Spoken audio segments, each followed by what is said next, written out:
Well, the proposed law has drawn criticism, with people arguing authorities should be doing more to help people in need rather than just hand them a suicide pill.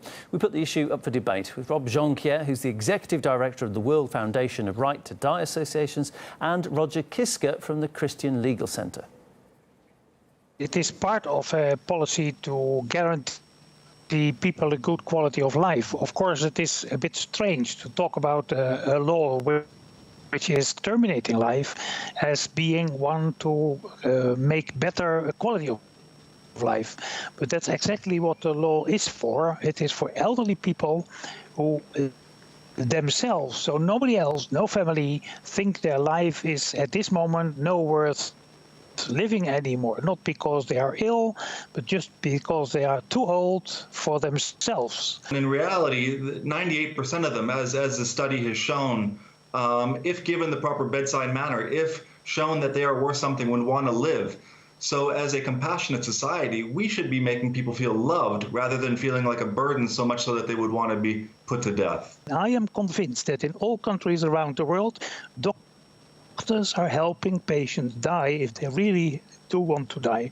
But it is done in secret, and in the Netherlands at least, we do it in the open. And so we know in the Netherlands how many times a doctor is forced in his own ID to assist someone to terminate his life. Anytime there is a debate about assisted suicide or euthanasia, the opponent of assisted suicide always points to the Netherlands, because there it has gone from bad to worse. I think Dutch doctors have gone from euthanizing the terminally ill to the chronically ill, to people with serious disabilities, to the emotionally and mentally ill, now to just being elderly. Euthanasia was a platform of Nazi Germany as well, so we can deride it as that. The reality is human dignity belongs to all of us, religious or not. And we should want people, you look at all these efforts we've made with COVID to keep the elderly communities safe. Why would we now throw that out the window and say, hey, at 75, your life is no longer worth living if you don't want to live it?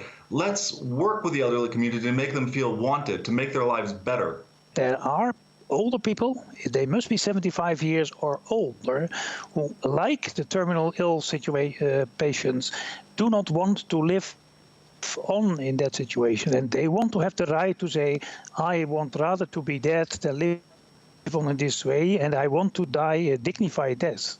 And that has nothing to do with spending money on trying to make life better. That is what every doctor, every person, every supervisor will fight for, family will fight for it. But if in the eyes of the person who wants to die, there is no possibility or no real possibility, then they should have the right to die in a dignified way instead of suicide themselves.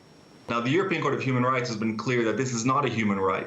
15 to 20 newborn babies are euthanized in the Netherlands every year, and about 1% of the population dies by assisted suicide without consent. That's supported by evidence. First of all, babies are not euthanized because they have a separate regime. It is not euthanasia because they cannot ask. So, principle, it is not euthanasia, and the persons. That's the very definition of euthanasia: death without asking, by a doctor's orders. No. It is the children. We do not consider them to have euthanasia. They will have help in shortening their life. And it looks like euthanasia, but it is not euthanasia. It is very pertinent to make the difference with the adult euthanasia in the Netherlands and the babies who are seriously ill and are helped to terminate their lives.